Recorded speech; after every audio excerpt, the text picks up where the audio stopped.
my name is Pascal. Today I'm going to walk you through an example leg and abs day for German volume training. At the core of German volume training is the idea of 10 sets by 10 repetitions at 40 to 60% of your 1 repetition maximum. Now the kicker is that you only should leave about 30 seconds between each set. If you keep to that regimen, it will kick your butt and you will grow, given that you have enough sleep and that you will eat enough. If you want more information, then please follow the links in the description box below. So main structure of this day is back squat 10 by 10 or front squat 10 by 10 as the main movement of the day. Now, why am I saying or? You can rotate these two exercises each month so that you have a bit of variation in there. After that, you superset kettlebell swings for 10 by 10 and weighted sit-ups for 10 by 10. If you do all of that, you'll probably take about half an hour to an hour in the gym, and you will have attacked anything that you want to attack around legs and abs with German volume training. So what I've done here for the back squat is I've loaded up 110 kg, which is 60% of my 1 repetition maximum of 180. So if I was running German volume training, then you would do this 10 by 10 and with 30 seconds in between. Now, if you're doing this for the first time, you probably want to go a bit lower, like let's say 40% of your 1 repetition maximum. So I would start with 90, 95-ish against a 1 repetition maximum of 180 kg.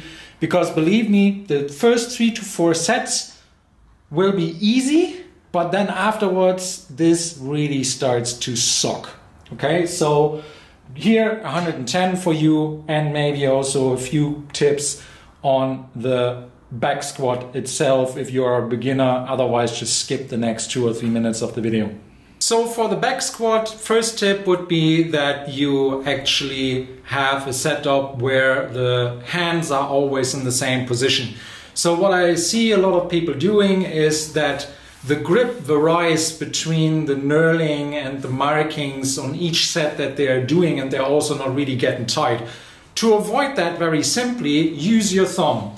So you put your thumb against the knurling and you go 1 thumb away from the knurling if you're a bit bigger like me, and then you close your grip and do that on both sides. If you're smaller, the smaller you are, the closer your hands should be. So then you might only use half a thumb, or you directly go here with the index finger at the inner part of the knurling. So this is your hand setup covered. Another tip for beginners to get more tight, because that is also something that I see done wrong very often, and you can also go to the Never Say channel for that, who actually explains this a lot better than me. But basically it is bending the bar like a horseshoe around your shoulders. So what this means, let me just demonstrate. So here we get the thumbs in, like I explained before. You close around, you go really tight. Here you can also see some white knuckling, that I'm really squeezing the bar very tight to get tight. You close the elbows in, you get under the bar, and then when we are here, what we want to do is really push ourselves up against the bar while at the same time pulling down with the arms to bend it like a horseshoe around our shoulders. With that, you will ensure that you are really, really tight at the up, and also then from there down to your feet and also through your core. The tighter you are, the easier each repetition will become.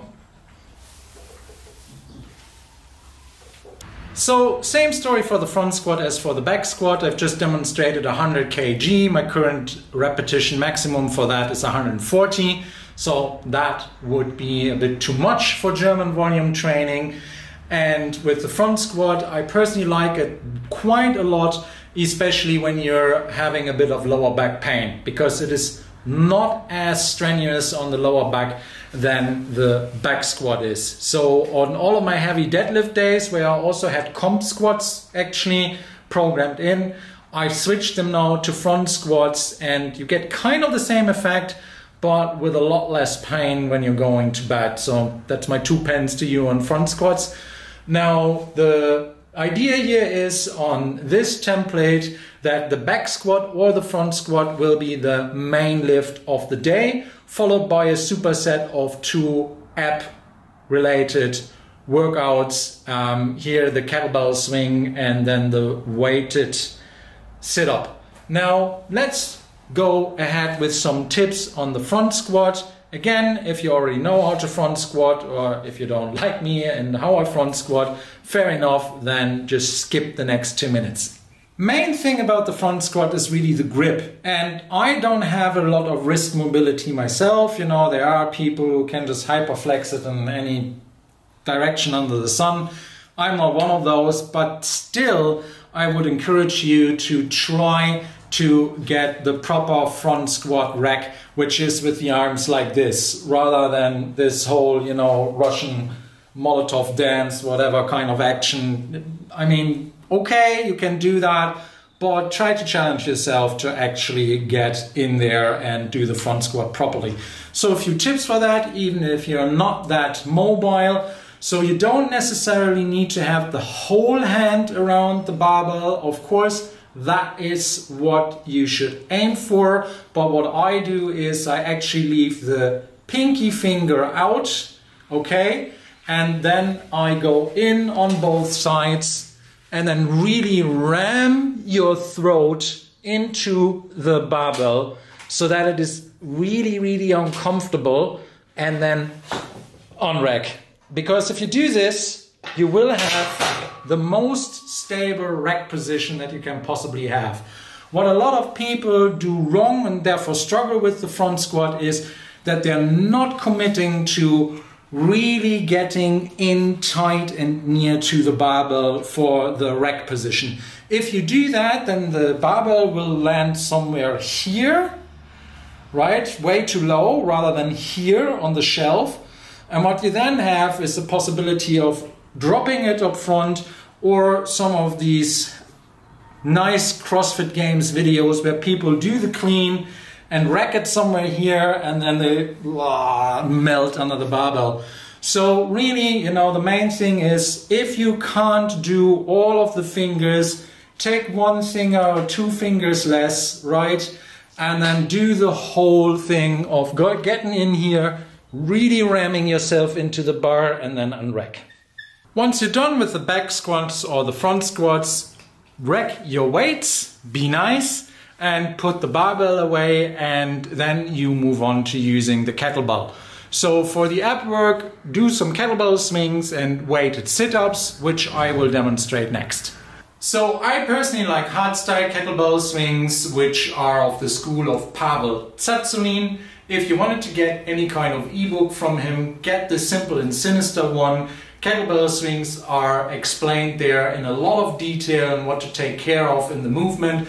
The main thing is to really, really tighten your core, get very, very explosive, and also really grip the barbell, grip the kettlebell as hard as you can. So to demonstrate here with 32 kg, so I'm getting set up, and bam!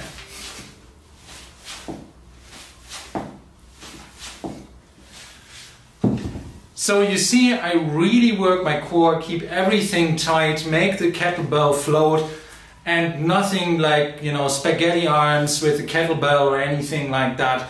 This, for me personally, is the best way to do kettlebell swings. And read up about Barbell and hardstyle if you want more details on the movement.